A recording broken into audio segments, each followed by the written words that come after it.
ఒక ఫాల్తుగాడు పాస్టర్ గురించి ఏమన్నాడో ఒక్కసారి విందాం, తర్వాత నేను చెప్తాను. ఏమైంది ఇక్కడ? మేకుచ్చుకుందా? ఓకే ఓకే, ఇక నా వంతుగా నేను కొంచెం డబ్బులు ఇస్తున్నాను, తీసుకోండి. స్తోత్రం ప్రభు, బిడ్డకు శీఘ్రంగా స్వస్థత కలుగునుగా మీ మహిమతో నింపండి ప్రభు. తండ్రి, మరి ఆపరేషన్ కావాల్సిన ప్రతి రూపాయిని మీరు సమకూర్చండి ప్రభు. మా వంతుగా మేము చేశాం ప్రభు, మీరు చేయాల్సింది కూడా చేయండి ప్రభు. బిడ్డల్ని దీవిస్తూ ఆశీర్వదిస్తున్నాం, యేసు నామములో ప్రార్థిస్తున్నాం, ఆమేన్. ఎరా పాస్టర్, కాదురా ఇప్పుడు నీ దగ్గరకు వచ్చిండు, నువ్వేం చేయాలి అప్పుడు?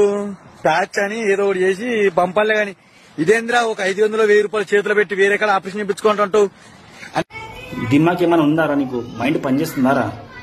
ఆయన సహాయం గురించి వచ్చిండు, పాస్టర్ గారు సహాయం చేసిండు, అంతేగాని నేను చేస్తే బాగా అవుతుందని కాదు. ఎవరైనా కూడా ఆయన కూడా ప్రేయర్ చేసుకోవాలి, విశ్వాసంతో ప్రేయర్ చేసుకుంటే కూడా ఎంత రోగమైనా కూడా తగ్గిపోతుంది. గుర్తుపెట్టుకో. అవలగనగా మాట్లాడి టైం ఎంత ఎందుకు వెయిట్ చేసుకుంటున్నారు? సపోదాకా ఆటో నడుపుకోవదా?